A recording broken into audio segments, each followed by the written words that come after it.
Welcome back to my channel. I am back with another review. So if you haven't already, please subscribe to my channel and hit the notification bell so that you know every time I upload a new video. Thank you so much to everybody who has subscribed to my channel. I appreciate you all. And let's just get right into this review.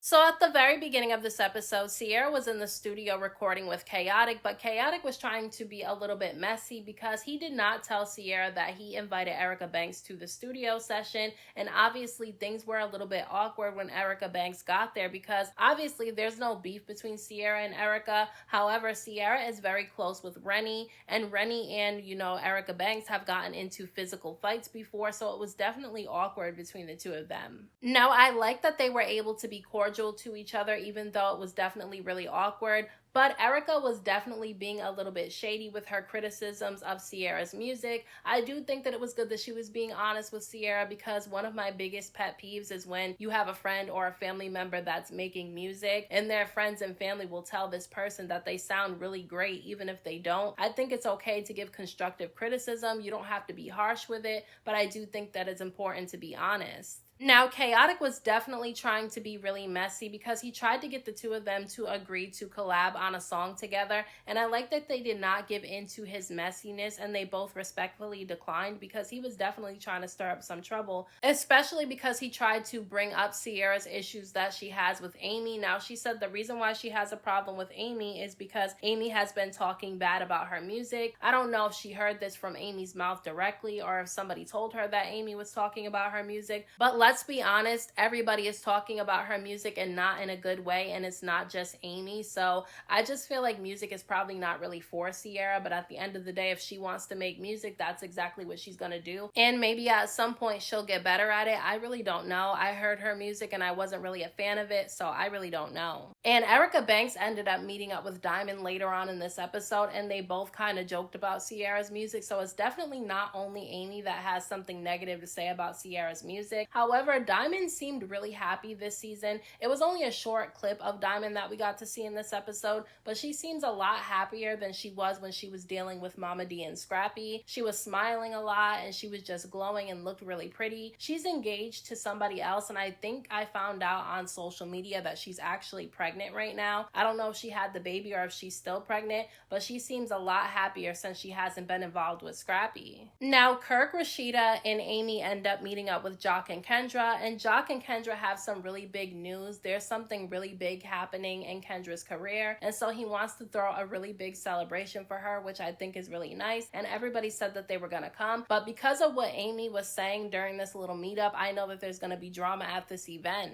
Because Amy ends up telling them that right now she has a problem with Bambi because Bambi is messing around with a guy that she dealt with about 10 to 15 years ago, and she feels some type of way about it because the guy is the one that told Amy about it and not Bambi, and she wanted Bambi to be the one to tell her. Now, I personally think that she's being dramatic about this situation. I don't think that it would have mattered if Bambi told her about it, because I think she would have had a problem anyway. She seems like she's not over this guy, because I wouldn't be making a big deal about a guy that I dealt with about 15 years ago. Like, that literally doesn't make any sense. Now, she did say that the reason why she feels like Bambi should have told her about it is because she said that Mama D tried to get her to mess around with Scrappy and she declined, and she immediately told Bambi about it, so she feels like Bambi should have reciprocated.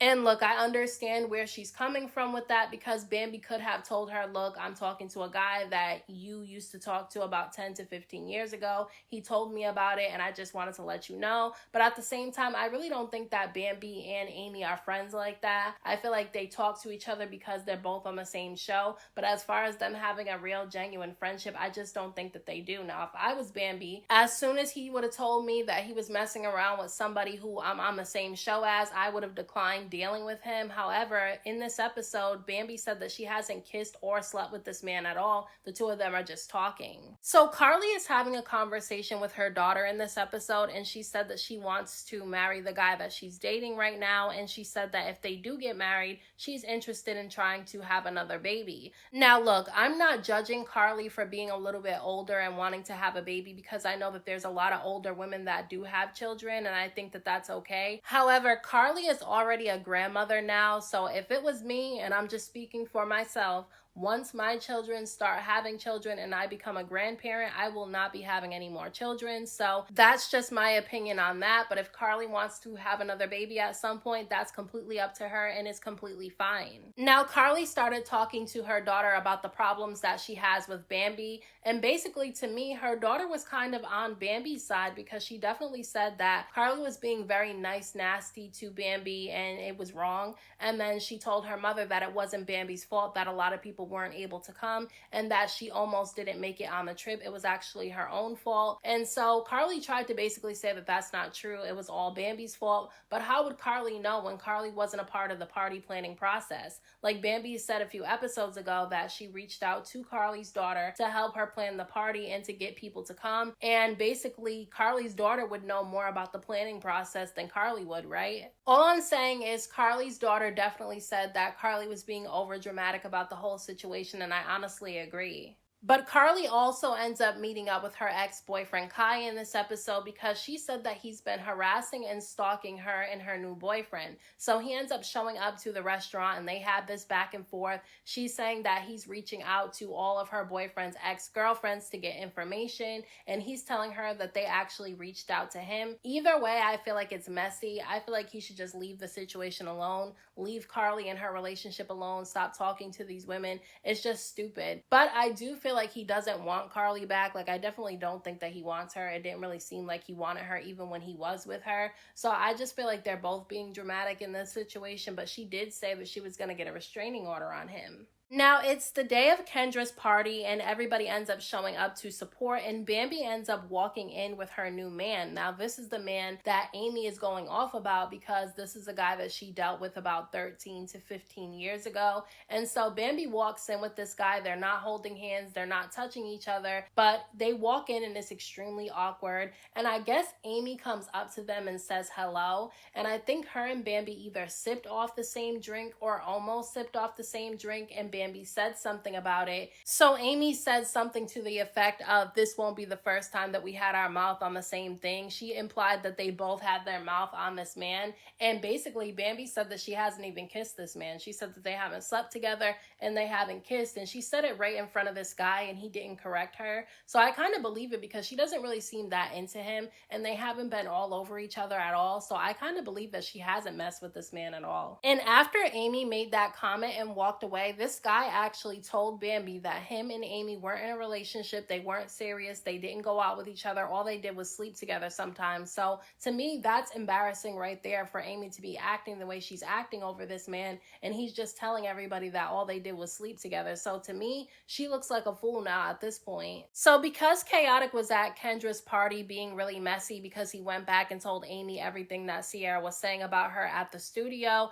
that's when Rashida decided that she was going to try to play peacemaker. She ends up asking Amy if she wants to be her brand ambassador for Pressed, and because she needs to do a photo shoot for Pressed, she ends up inviting Amy to her store, and she ends up asking Amy if it's okay to invite Bambi and Sierra so that they can all talk. And Amy says that it's okay because she wants to have a talk with the two of them. However, she only told Amy about Sierra and Bambi coming, but she did not give Bambi and Sierra the heads up that Amy was going to be there. And honestly, I think that's messy because I think that you should tell everybody who's going to be there. That way nobody feels blindsided. Now, Sierra and Bambi almost show up around the same time, and they immediately start getting into whatever issues that they have with each other. And Sierra starts going off about Bambi not being a real friend to her because she didn't visit her at the hospital. And Bambi understands where Sierra's coming from. However, she also admits that Sierra hasn't really been a friend to her either. Because before Sierra had the infection with her leg tattoo, Bambi actually got arrested with Zell at a club with Erica Mena. And basically Sierra didn't care about that, and she was in the comment section posting her business information underneath a picture of their mugshots. So obviously Zell and Bambi feel some type of way. So they probably didn't feel the need to be there for Sierra when she's going through a tough time, because when they were going through a tough time, she didn't really care to be there for them either. And then on top of that, Sierra was going through something at the same time that Bambi was going through her divorce with Scrappy, and she was being attacked by Mama D online every single day. So Bambi had her own things going on at the same time that Sierra did. And I feel like sometimes you have to understand that if you're going through something, your friend might not be able to be there for you because you never know what they have going on in their own life as well. So I feel like Sierra needs to learn that everybody can't be there for you every second of the day. Now, while Bambi and Sierra are trying to have this conversation, Amy ends up coming out and inserting herself into the conversation, and that's when her and Sierra end up having a back and forth because Sierra started saying that Amy wasn't there for her either and she didn't come visit her. But Amy said the same thing that Zell and Bambi said to Sierra, which is that she's never really there for them either and she doesn't really show up for people. So Amy and Sierra start going back and forth and they start pointing out the times that they were there for each other, which shows me that they were never really friends in the first place, because if you have to throw in each other's faces the times that you were there for each other, then are you really friends? And then Amy takes a direct shot at Bambi and says that Sierra started acting some type of way towards her when she started hanging out with Bambi's fake ass. So then Bambi ends up asking Amy if she wants her to slide her, and it just got really ugly between the two of them. They started yelling stuff back and forth at each other. Amy starts going off of how Bambi is sitting on the same guy that she sat on, and that's when Bambi started saying that she never sat on him and that she never kissed him and she doesn't plan on doing anything with this guy. And so Amy's going off about it because Bambi didn't tell her about it. So Bambi ends up telling Amy in front of everybody that this guy said that he only slept with Amy and that they were never serious, they were never in a relationship, all they did was sleep together. And so this really pissed off Amy. So Amy ended up bringing up Scrappy and how she could sleep with him or something like that. And obviously that definitely got underneath Bambi's skin, not because she wants Scrappy, but because that was actually her husband. Like, there's a difference, and I don't understand why Amy keeps trying to compare her potentially messing around with Scrappy to Bambi just talking to a guy that Amy used to deal with 15 years ago. Like, that doesn't make any sense to me, because Bambi was actually married to Scrappy. They were actually in a public relationship with each other. They have 3 children together and they still have to be in each other's lives to co-parent. So to me, it's not really the same thing. Yes, Amy could be upset with Bambi for not telling her that she was talking to her ex. But again, this is not even Amy's ex, because this guy said that they were not in a relationship. They just slept together. And I think Amy's like 34 years old. So that means 13 years ago, which is when she said she was dealing with this guy, she was like 20, 21 years old. So I really don't understand why she's tripping, especially if Bambi said that she never kissed this guy and she never slept with this guy. Like, to me, she's being a little bit dramatic. And then Amy and Sierra are in each other's faces because Amy said that she's doing a song with Spice and Sierra was begging Spice for a song and she's the one that ended up getting it. So they're yelling in each other's faces too. And look, I did read the comments on social media about this situation, and there's a lot of people that are saying that Amy ate up both Sierra and Bambi. She may have kind of ate Sierra up a little bit, but to me, she didn't eat up Bambi, because her going off about a guy that she dated when she was like 21 and they didn't even date, they just slept together. I don't really agree with her going off on Bambi the way that she did. Like, to me, she looks stupid, especially because this guy said on national television that all they did was sleep together and that they weren't in a relationship. So to me, her going off about this is just wasted energy. So those are my thoughts on this week's episode of Love and Hip Hop Atlanta. Let me know what you guys thought about this episode down in the comment section. Don't forget to hit that like button for me. I appreciate it. Don't forget to subscribe to my channel for more videos and hit the notification bell so that you know every time I upload a new video. Thank you so much to everybody who has subscribed to my channel. I appreciate you all. And until next time, I will talk to you guys in my next video.